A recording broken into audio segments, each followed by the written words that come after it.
Dear brothers and sisters in Christ, on these last days of getting ready to welcome the birth of the Christ child, the image of Mary about to give birth is ever before us.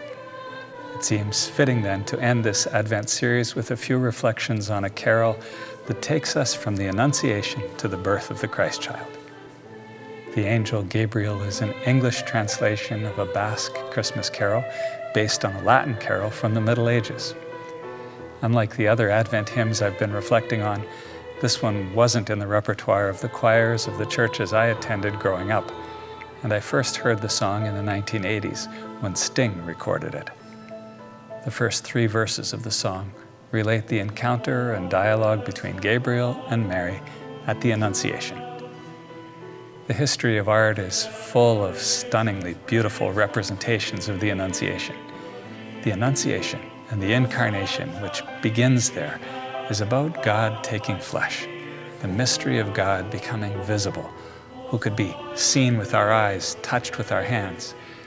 So it is somehow especially fitting that artists have allowed us to see and touch this event through their portraits of the Annunciation, making real and tangible a beautiful moment that is timeless.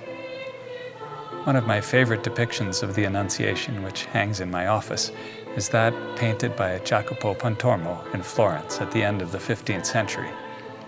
It is good for my soul to have this image of Mary and Gabriel often in my sight. The carol The Angel Gabriel belongs in the conversation about great representations of the Annunciation. The carol begins, "The angel Gabriel from heaven came, his wings as drifted snow, his eyes as flame."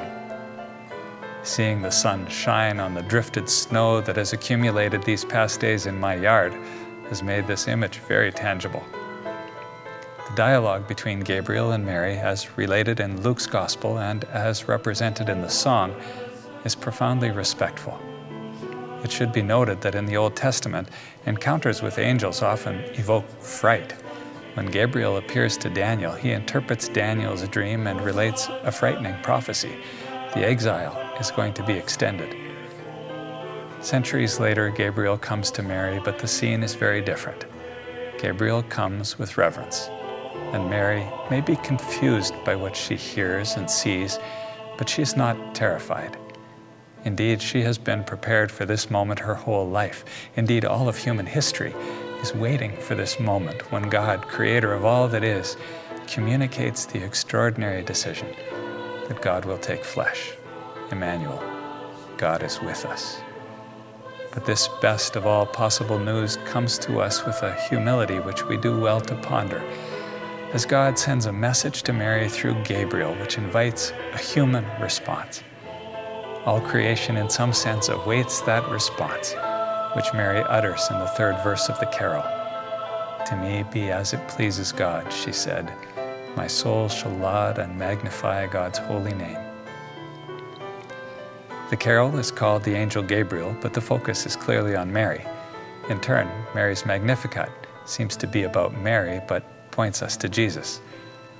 This 4th Sunday of Advent, we ponder Mary carrying the child, and we turn our minds to the great mystery at the heart of this season, God's radical embrace of the human condition, God's life-giving desire to draw so intimately near to us in vulnerability, speaking of boundless mercy. And so, despite the great challenges and frustrations we carry this year as we approach Christmas, I invite you to let your heart be flooded with joy, and let resound within you the last verse of the carol. "Of her, Emmanuel, the Christ was born in Bethlehem, all on a Christmas morn." And Christian folk throughout the world will ever say, "Most highly favored Lady, Gloria." God bless.